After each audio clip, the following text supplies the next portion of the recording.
Ballari banner ಗಲಾಟೆ ಬಿಜೆಪಿಗೆ ದೊಡ್ಡ ಅಸ್ತ್ರ ಆಗಿದೆ. ಗುಂಡೇಟಿಗೆ ಒಬ್ಬ ಸತ್ತಿದ್ದನ್ನೇ ಮುಂದಿಟ್ಕೊಂಡು ಸರ್ಕಾರದ ವಿರುದ್ಧ ಸಮರಕ್ಕೆ ರೆಡಿ ಆಗಿದ್ದಾರೆ ರಾಮುಲು. ಆದರೆ ಅದು ಪಕ್ಷದ ನಾಯಕರು ಮಾತ್ರ ಹಿಂದೇಟು ಹಾಕ್ತಿದ್ದಾರೆ. ಸರ್ಕಾರದ ವಿರುದ್ಧದ ಹೋರಾಟ ನಾಳೆ ಪ್ರತಿಭಟನೆಗಷ್ಟೇ ಸೀಮಿತ ಆಗಬಹುದು ಅಂತಲೂ ಕೂಡ ಹೇಳಲಾಗ್ತಾ ಇದೆ.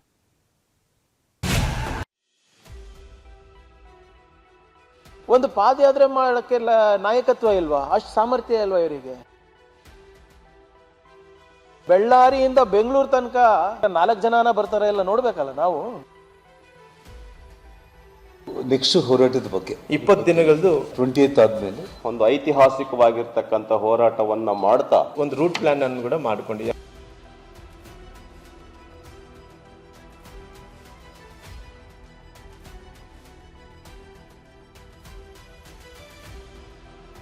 ಬಿಜೆಪಿಯೊಳಗಿನ ಬಳ್ಳಾರಿ ಪಾದಯಾತ್ರೆ ಗೊಂದಲ ಮುಗಿದಂತೆ ಕಾಣ್ತಿಲ್ಲ. ಜನಾರ್ದನ ರೆಡ್ಡಿ ಅವರನ್ನ ಪಕ್ಕದಲ್ಲಿ ಕೂರಿಸಿಕೊಂಡು ಶ್ರೀರಾಮುಲು ಪಾದಯಾತ್ರೆ ಬಗ್ಗೆ ತಮಗಿರೋ ಸ್ಪಷ್ಟತೆ ತಿಳಿಸಿದ್ರು.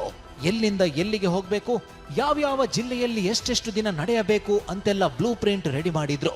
ವಿಷಯ ಅಂದ್ರೆ ಜನವರಿ 17 ಬಳ್ಳಾರಿಯಲ್ಲಿ ಬೃಹತ್ ಸಮಾವೇಶ ನಡೆಯಲಿದೆ. ಈ ಪ್ರತಿಭಟನೆ ಮುಗಿದ ಬಳಿಕ ಸೀದಾ ಪಾದಯಾತ್ರೆ ಮಾಡಬೇಕು ಅನ್ನೋದು ಈ ಇಬ್ಬರ ಅಭಿಲಾಷೆ. ಆದ್ರೆ ಇದಕ್ಕೆ ಬಿಜೆಪಿ ರಾಜ್ಯ ಘಟಕ ಒಪ್ಪಿಗೆ ಕೊಟ್ಟಂತೆ ಕಾಣ್ತಿಲ್ಲ. ಹೀಗಾಗಿ ಈ ನಾಯಕರೇ 20ನೇ ತಾರೀಕಿನ ಮೇಲೆ ತೀರ್ಮಾನ ಮಾಡ್ತೀವಿ ಅಂತ ಗೊಂದಲಕ್ಕೆ ಕನ್ನಡಿ ಹಿಡಿದಿದ್ದಾರೆ.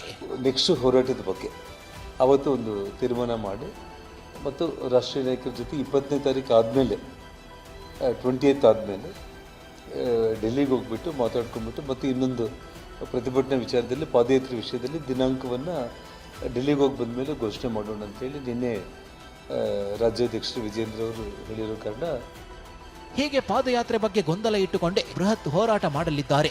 ಈ ಸಮಾವೇಶದಲ್ಲಿ ಬಿಜೆಪಿಯ ಎಲ್ಲ ನಾಯಕರು ಭಾಗಿಯಾಗಲಿದ್ದಾರಂತೆ.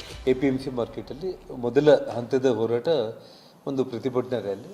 ಹಾಗಾಗಿ 17ನೇ ತಾರೀಕು ಬೆಳಿಗ್ಗೆ ಕೋರ್ ಕಮಿಟಿ ಸದಸ್ಯರೆಲ್ಲರೂ ಕೂಡ ಅವತ್ತು ನಮ್ಮ ಪ್ರತಿಭಟನಾ ರ್ಯಾಲಿ ನಂತರ ಮುಂದಿನ ಹೋರಾಟದ ಬಗ್ಗೆ ಕೂಡ ತೀರ್ಮಾನ ಮಾಡಿ ಎಲ್ಲರೂ ಕೂಡ